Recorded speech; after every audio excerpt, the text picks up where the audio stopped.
Saúde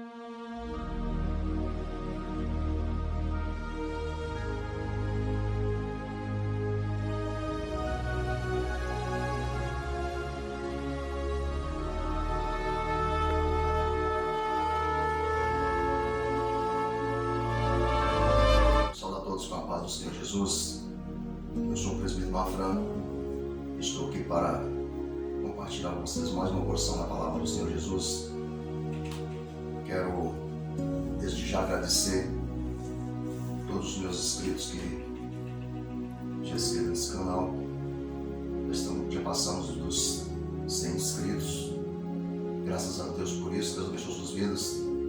E quero dizer para vocês que vocês estão debaixo das minhas orações e todos os demais que chegarem, que fazem parte desse trabalho. Seja bem-vindo em nome de Jesus. Você vendo esse vídeo, não se deixe de inscrever, deixe seu like, que é muito importante. Comente. Fazendo assim, está ajudando a levar essa palavra a mais pessoas. Amém?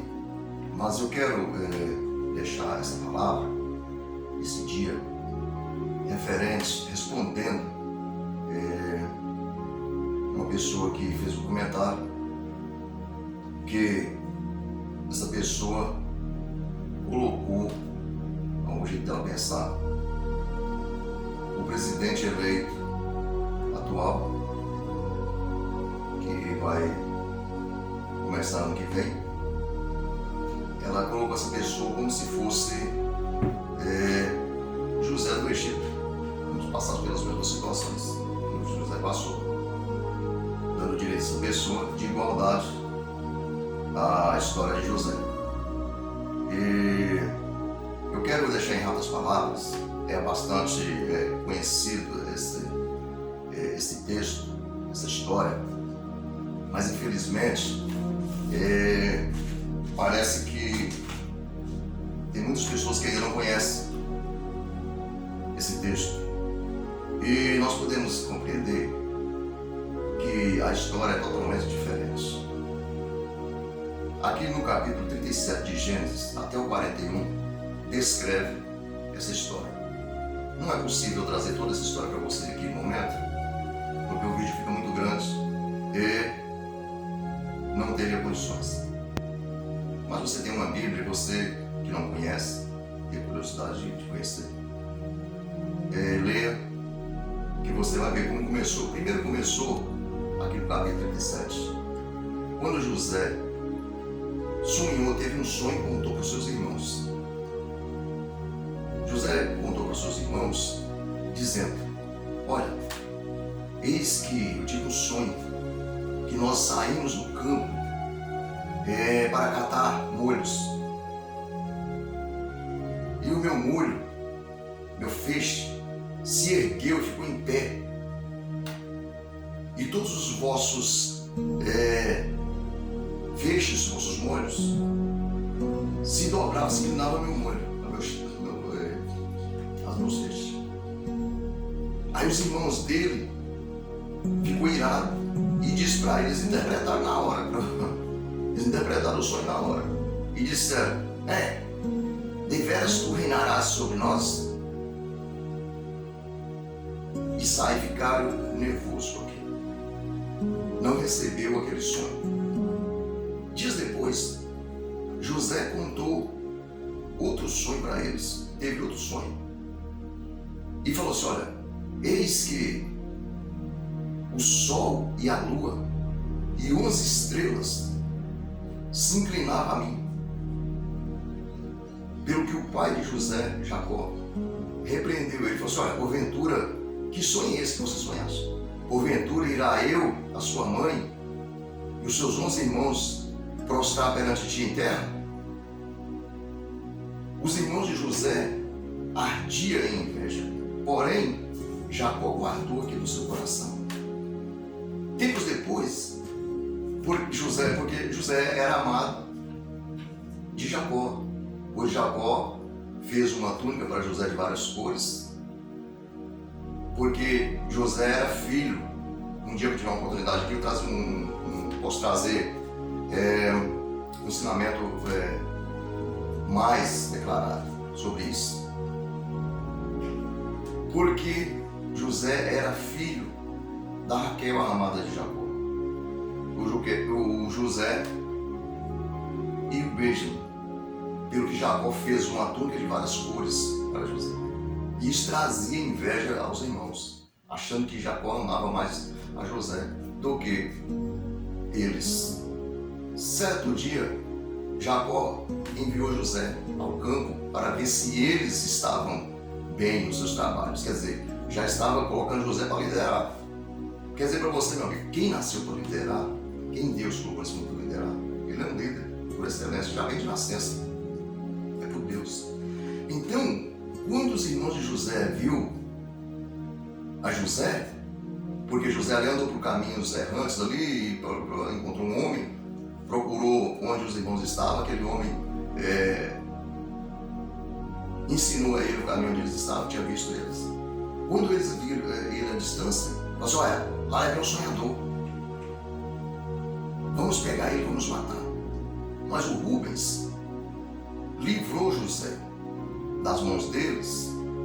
Por isso que tem a história que jogou o José na cova. Mas o Rubens jogou o José na cova para livrar dos irmãos. Essa era a intenção dele. E o Rubens era o mais velho. Então o que aconteceu? Ali vinha uma tropa dos midianitas. Eu estou resumindo bastante para que consiga pegar aqui para vocês verem o que está acontecendo hoje. Então ali, os midianitas, as tropas dos midianitas estavam passando. E eles pegaram só: não vamos matar o nosso irmão então, vamos vender ele.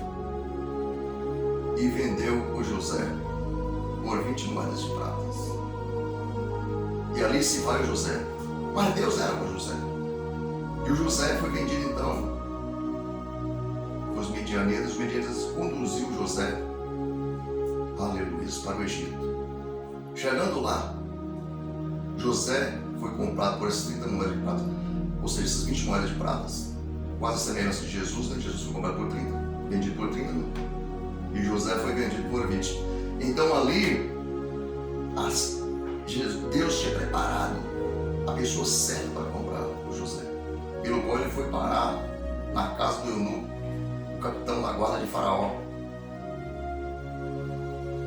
E José, Deus era com José, pelo que tudo que José fazia na casa de Potifar, Deus abençoava por amor de José. Pelo que Potifar entregou tudo na mão de José para coordenar. Só que vetou a ele a esposa dele. Certo tempo, a esposa de José, ou seja, a esposa de Potifar, colocou os olhos sobre José, porque José era formoso e escolhido por Deus. E ela então incitou a José a trair o seu esposo. Pelo que José desviou dela, e ela então agarrou José. Isso não foi por uns dias, nem por muitos dias. Agarrou José, as vestes de José, a túnica ficou nas mãos dela, e ela gritou dizendo que aquele varão, do qual o esposo dela tinha levado ao Egito, tinha tentado abusar dela. E falou assim: olha, aqui está as vestes que ele deixou. Pelo quando Potifar ouviu isso, se indignou contra José, não ouviu o clamor de José e lançou José na prisão. Mas Deus era com José. Quando chegou na prisão,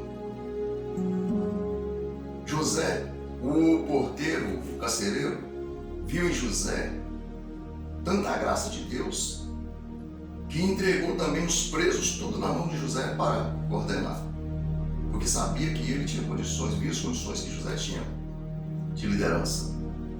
Pelo que um dia José livrou o carcereiro de 2 atentados que queria destruir o carcereiro. Dias mais tarde, José observou que 2 daqueles presos estavam tristes. E ele falou: por que vocês estão tristes? Aí eles contaram o sonho para José: um padeiro e o copeiro do rei, Faraó. Pelo que José interpretou bem ali o sonho do padeiro e do copeiro. Primeiro do copeiro, dizendo: o copeiro falou para você: olha, tive um sonho nessa noite que eu espremia luvas e entregava o corpo na mão do faraó. E o José falou para ele, olha, ainda por 2 dias ou 3 dias, o rei vai te restituir o seu estado de copeiro. Mas lembra de mim quando você for bem lá. Só que ele não lembrou, né? Muito bem. O padeiro, vendo que tinha sido bem interpretado, falou assim, olha, eu também tive um sonho. Sonhei que eu estava com as obras de padeiros sobre a cesta, e os corvos, os pássaros comiam isso sobre mim. Então José interpretou para ele e disse, olha, por esses dias também o rei vai erguer a cabeça, vai chamar você e vai te enforcar.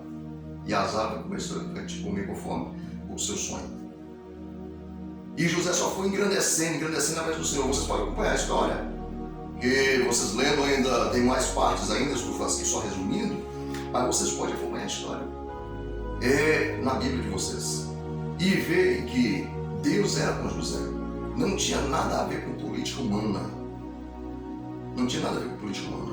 Os homens hoje, a corrupção está generalizada e os homens estão usando astutamente a Bíblia, as histórias que Deus criou, para se beneficiar com seus próprios erros. Saibam, meus amigos, José não tem nada a ver, a história de José não tem nada a ver com corrupção e política de homens. Os homens estão pecando cada vez mais, e principalmente os que sabem, os que são conhecedores e estão influenciando as pessoas a essa história. Essa pessoa falou também, essa pessoa que comentou, falou sobre o Mardoqueu. O Mardoqueu eu não acredito, não vai dar tempo. Eu vou narrar depois, porque é muito bom você escrever para você acompanhar essa história. Depois eu vou narrar a história sobre o Mardoqueu, que também não tem nada a ver também com do que as pessoas referem hoje. Muito bem. Ao mesmo tempo, o faraó levantou então a cabeça, mandou buscar o padeiro e enforcou, e mandou buscar o copeiro, restituiu novamente. Só que tempos depois, o próprio rei teve um sonho. Sonhou com 7 vacas gordas e 7 vacas magras. E 7 espigas boas e 7 espigas queimadas perto do oriental. E chamou os seus sábios, seus astrólogos, os seus adivinhos, os magos do Egito, todos os sábios. Ninguém pôde interpretar aquele sonho. Pelo que o rei ficou em situação depressiva. Porém, o copeiro lembrou, assim, hoje eu lembro do meu pecado. Quando eu estava na prisão, um hebreu, um homem, revelou e interpretou os meus sonhos do padeiro. E assim sucedeu. O rei mandou buscar, foi lá, barbeou José, cuidou do José, vai vendo, cuidou do José, que estava na prisão inocentemente, ali estava por Deus. Diferentemente de homens um homem que é condenado pela justiça, um homem que passa por todos os processos que o juiz determina, condenado está ali e depois sai da cadeia. Veja bem, pessoal, isso não é uma crítica destrutiva, isso é uma crítica construtiva, verídica e verdadeira. Veja bem se não é isso. Como que uma pessoa dessa pode ser comparada com um homem inocente que estava na cadeia ali, fazendo os bons feitos de Deus ali, preparado ali para salvar a sua própria geração posteriormente? Como que pode ser comparada a uma pessoa que é condenada em várias instâncias? E agora essa pessoa simplesmente sai de lá e chega a um poder trágico como está chegando, e essa pessoa ainda ser ovacionada e enaltecida como se fosse um José do Egito. Olha ali para vocês, misericórdia. Estamos vivendo os últimos dias na terra. Muito bem. Foi lá então e buscou José. O José chegou diante do faraó. Isso para resumir, para dar mais rápido aqui com o vídeo. E o faraó disse para ele: ninguém pode interpretar os meus sonhos. Fiquei sabendo que você pode interpretar. Ele está dizendo para o Faraó, os sonhos não é interpretação humana, minha, mas de Deus. E falou para o Faraó, olha, o sonho é um só. As 7 vacas gordas que você viu e as 7 espigas bonitas são 7 anos de fartura. E as 7 vacas magras e as 7 espigas queimadas pelo sol são 7 anos de fome. Porém, por isso você provê, então, de semear na terra do Egito esses 7 anos e armazena todo o mantimento para que quando chegar os 7 anos de fome, você ter mantimento e não perecer todo o Egito. Pelo que Faraó se preocupou, se perturbou, porque José falou para ele, olha, procura um homem sábio e coloca sobre toda essa terra para te ajudar nessa tarefa, porque é grande a tarefa. E Faraó então chamou, aí sim, aí vem para vocês verem, dá uma olhada o que é, escuta bem para vocês verem, entenda bem. Faraó chamou todos os seus grandes, todo aquele país do Egito, todas aquelas pessoas e apresentou a José e falou para ele assim, onde nós encontraria um homem em quem tem o Espírito de Deus? E ali ele constituiu José como governador em toda a terra do Egito. E falou, olha, só no trono eu serei faraó, mas aqui ninguém na terra do Egito levanta o calcanhar sem a permissão de José. O único ali que se prostrou e reconheceu, porque todos ali eram inocentes, então, o único ali que prostrou diante, que deu referência, prestou continência para José, foi Potifar. Se você vê na Bíblia, o único que foi, porque ele duvidou, mas mesmo ali ele reconheceu que ele prendeu José inocentemente. Depois José clama a ele e ele ainda não dá ouvidos por causa da mentira da mulher dele. Então, meu amigo, para finalizar, essa é a história, parte da história mais verídica, que nunca, eu sei que vai ter muitos comentários, talvez pode comentar da forma que você fica à vontade, mas veja bem,